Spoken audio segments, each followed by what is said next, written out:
Poor equipment calibration. ठीक है, poor equipment calibration का मतलब है जैसे भी हमने परसों मंगाया ना चम्मच मंगाया 5 ग्राम का, अभी maybe I don't know आपको किसी ने कभी बताया होगा नहीं बताया होगा, और मे बी किसी को खुद भी पता नहीं होगा जिंदगी में, ये 5 ग्राम कभी भी उस मशीन में तुलता ही नहीं है। टी स्पून और टेबल स्पून इसलिए बनाए गए हैं, इवन 15 ग्राम तक तुलता ही नहीं है। हाँ ठीक है ना, हाँ तो ये समझदार है भाई सबसे में, गुड। हाँ हाँ, 5 ग्राम तो हवा ऐसे ये ऐसे करोगे ना, ऐसे करोगे तराजू के ऊपर तो 5 ग्राम तो यही हो जाएगा, और जबकि 5 ग्राम का भी नहीं होगा। तो हवा के अंदर इतना होता है, इसलिए टी स्पून और टेबल स्पून बनाया गया, otherwise tea spoon table spoon बनाने का कोई मतलब ही नहीं था, है ना। नहीं तो क्यों क्यों फालतू में, जब तराजू से काम चल रहा है तो टी स्पून टेबल स्पून का क्या ही हमको करना था। तो इसलिए ही वो बनाया गया। तो अभी लेकिन अगर हम लोग जैसे अभी हम लोग होते हैं ना, हम लोग पिज्जा के लिए 5 ग्राम बोलते, 5 ग्राम ईस्ट बोलते, वो ईस्ट कभी 5 ग्राम होती नहीं है, मे बी वो ज्यादा होगी, मे बी कम होगी, इससे फिर क्या होगा, रेसिपी हमारी कभी भी करेक्ट ही नहीं आएगी हमारी। और इवन जैसे कल हम लोग तोल रहे थे ना 4 ग्राम दिखा रहा था, वो कैलिब्रेटेड नहीं है। कैलिब्रेशन का मतलब क्या होता है, जो अभी अगर आपने कभी तराजू, कभी पुराने जमाने तराजू के भी नीचे निशान लगा देते हैं, जो बट्टे होते हैं ना, बट्टे के नीचे निशान लगा देते हैं हर एक साल के बाद, हाँ भाई ये 200 ग्राम का ही है, उसको बोलते हैं कैलिब्रेशन। तो इस दुनिया में जो भी चीजें तुलती हैं, चाहे वो तराजू हो, चाहे थर्मामीटर हो, चाहे वेइंग स्केल हो, उसका होता है कैलिब्रेशन। तो उसको भी चेक किया जाता है कि जो ये बोल रहा है वो सही है कि नहीं है। तो वो अपने इक्विपमेंट से उसको टेस्ट करते हैं, फिर उस पर टेस्टिंग का लगाते हैं, हाँ भाई ये कैलिब्रेटेड है। ठीक है, तो वो भी 1 ग्राम कम दिखा रहा है आपका, जो मैं हम जब कर रहे थे ना, वो 4 का 5 आ रहा था ये। ठीक है, तो इस चीज का हमको ध्यान रखना है, तो कोशिश करना है जो है वो याद करो। ठीक है, और ये जरूरी है। कुकिंग वेस्टेज हो गया, फिर इसके बाद होता है हमारी सर्विस वेस्टेज। सर्विस वेस्टेज ये इनके सर्विस डिपार्टमेंट के रॉन्ग ऑर्डर्स हो गया, प्लेट रिटर्न हो गया, ओवर पोर्शनिंग हो गया, स्पिल्ड ड्रिंक हो गया। ठीक है जी, अभी जैसे कोई चल रहा है गिरा दिया, तो कहीं ना कहीं तो कॉस्टिंग जा रही है, बट वो काइंड ऑफ वेस्टेज हमारी कहलाती है।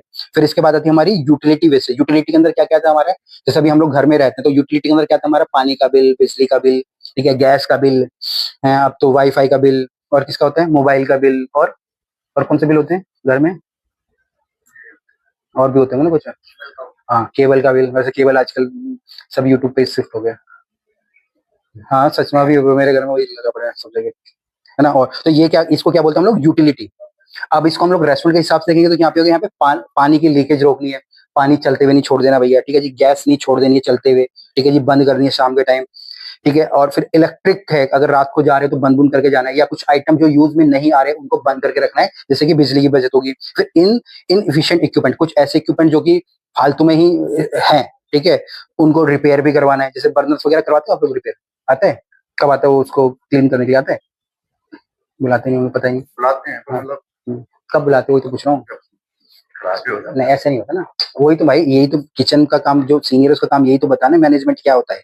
ठीक है जी, तो एटलीस्ट 2 महीने में एक बार का वो रखो कि वो उससे मतलब उससे हो कुछ नहीं रहा। बेसिकली क्या, गैस की ही बचत हमारी हो रही है, मे बी वो 500 रुपए लेके चले जाएगा। अगर आप उसको भी नहीं बुला सकते तो हफ्ते हफ्ते में अपने वाला बंदा है उसको ही लगाओ, आते ना वो ये लोहे वाले ब्रश आते हैं, वो उसको लगा, हाँ वो लगाओ लगाओ। ठीक है जी, तो ये धीरे धीरे करके सबको ही फिर आदत पड़ जाती है। 5 स्टार होटल में यही होता है, शेफ वहाँ यही करवा रहा होता है। हैं? हाँ हाँ हाँ, शेफ का काम वहाँ पे यही होता है भाई, और यही काम है वहाँ पे। चलिए जी, अब मैं कुछ की पॉइंट्स बता रहा हूँ, आप इसको एसओपी समझ सकते हैं कि वेस्टेज हमको कैसे कंट्रोल करने। पहले फीफो हो गया हमारा, जो हम पहले भी बोला था, फर्स्ट इन फर्स्ट आउट। ठीक है, रोटेट स्टॉक डेली, जो भी सामान पहले आया उसको पहले हो गया हमारा, डेली रोटेशन होना हमारा होना चाहिए। ठीक है जी, फिर दूसरा हमारे मेजर पोर्शन में, अभी जैसे जो भी पोर्शन जा रहा है वो उसके हिसाब से होना चाहिए। ठीक है, एक आप अपनी खुद की एक चेकलिस्ट बना के रख लो, अभी वो भी मिल जाएगी आपको, पोर्शन चेक करके भी बीच बीच में आप भी इस चीज को मॉर्निंग में भैया पोर्शन, जैसे हम लोग नूडल का कोई पोर्शन हो गया, इंडियन का कोई आइटम हो गया, क्वांटिटी का आइटम हो गया, मतलब चालू करो सारी चीजें। ठीक है भाई, ये हो गया। फिर आ गया cook as per demand only. अब यहाँ पे जैसे होता है ना, हमें पता है कि भाई शनिवार इतवार हमारा क्या होता है, हमारा बिजी जाएगा, है ना, बाकी दिन हमारे। तो अगर आप जैसे मोमो बना रहे हो या डिमसिम बना रहे हो, तो कोशिश करो कि आप एक दिन पहले बना रहे हो, ताकि आप अगर स्टोर भी करो ना ज्यादा तो बिक जाएंगे। अब ऐसा ना हो कि आप सोमवार को बना ले रहे हो इतने ज्यादा, और फिर वो अगले शनिवार तक चल रहा है फिर तो मतलब थोड़ा सा अगर इसमें ये मैथमेटिक्स लगा ले कि भाई मुझे कब बनाना है, तो आपकी जो वेस्टेज भी होती होगी ना वो भी नहीं होगी। अगर शनिवार इतवार को मेरा ज्यादा चल रहा है तो मैं कोशिश क्या करूंगा, मैं शुक्रवार को बना रहा हूँ, है ना, तो मेरा क्या होगा, मेरा शनिवार इतवार मेरा मतलब निकल भी जाएगा और फ्रेश भी रहेगा, मंडे को फिर से नया बैच आ गया मेरा, है ना। तो छोटी छोटी चीजें मतलब खुद ही मतलब तरीके ढूंढने पड़ते हैं कि कैसे उस चीज को हम लोग सॉर्ट आउट करेंगे, है ना। ठीक है जी, बाकी इसमें हमारा हो गया रिपोर्ट वेस्टेड इमीडिएटली। अभी जैसे मैंने अभी जैसे मैंने चेकलिस्ट वगैरह दी ना, अभी 1-2 दिन के बाद करेंगे वो, तो पूरी वो प्रिंट आउट निकाल के रखना, है ना? तो ये उसमें हो गया, वेस्टेजेस का हमारा हो गया, ठीक है? अब ये जितनी भी चीज़ें फिर से मैं बोल रहा हूँ, ये बहुत ही कॉमन चीज़ है, ये हर अच्छे जगह, अच्छे होटल, अच्छे रेस्टोरेंट में इस्तेमाल होती है। ये ऐसा कोई बहुत बड़ा हम कोई वैसा कुछ फार्मूला नहीं है ये, ठीक है जी? अब इसमें डू डोंट्स आगे हमारे, हैंडल फूड केयरफुली, ठीक है जी?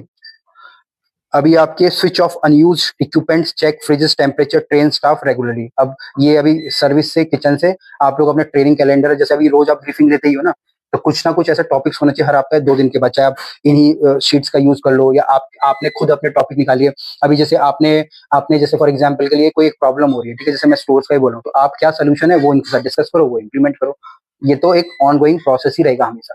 जो दिक्कत हो रही है उसका सोल्यूशन, क्योंकि सोल्यूशन हर चीज का इस दुनिया में, आज तक कोई ऐसी चीज बनी नहीं जिसका सोल्यूशन ना हो, बट ये कि सोल्यूशन होना चाहिए उस चीज का, ठीक है जी? मे बी हम जो चीज करने जा रहे हैं, मे बी हम लोग वहां पहुंच नहीं पाएंगे, बट एटलीस्ट अगर हम लोग 20% भी उस तक भी आगे ना, वो भी बहुत है। तो धीरे धीरे करके अपने आप ही हम उसके उसके फाइनल सोल्यूशन तक हम लोग पहुंच जाएंगे, ठीक है?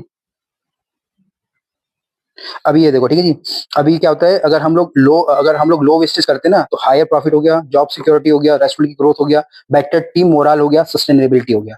Example, 5% reduction can increase profit 20%। अगर हम लोग 5% भी अगर वेस्टेज वगैरह कंट्रोल करते हैं ना, तो रेस्टोरेंट का प्रॉफिट लगभग लगभग हमारा 20% तक बढ़ सकता है। सिर्फ 5%, मतलब जो भी हम लोग काम करें, अगर हम उसमें 5% और सेव करने की कोशिश करें, स्पेशली रॉ मटेरियल में, रॉ मटेरियल चाहे बिजली में, चाहे पानी में, कुछ भी, वो छोटी चीजें नजर नहीं आएंगी, है ना? जैसे अगर हम लोग बचत करते हैं, अभी आप डालो 1,000 रुपए, तो 1 साल के बाद कितने होंगे? 12,000 हो जाएंगे। अगर आप सोचोगे कि मैं 12,000 एकदम से अचीव कर लूंगा, तो वो नहीं होगा, ठीक है भाई? ठीक है, तो ये था किसका, हमारा वेस्टेज कंट्रोल का। इसमें है कुछ क्वेश्चन है? कुछ क्वेश्चन नहीं? बोल प्रवीण, बताओ भाई, बोलो कुछ, अगर कुछ आपको लग रहा है कि भाई करंट सिनेरियो के हिसाब से अगर कुछ चीजें हैं तो बता सकते हो। नहीं? चलो, थैंक यू।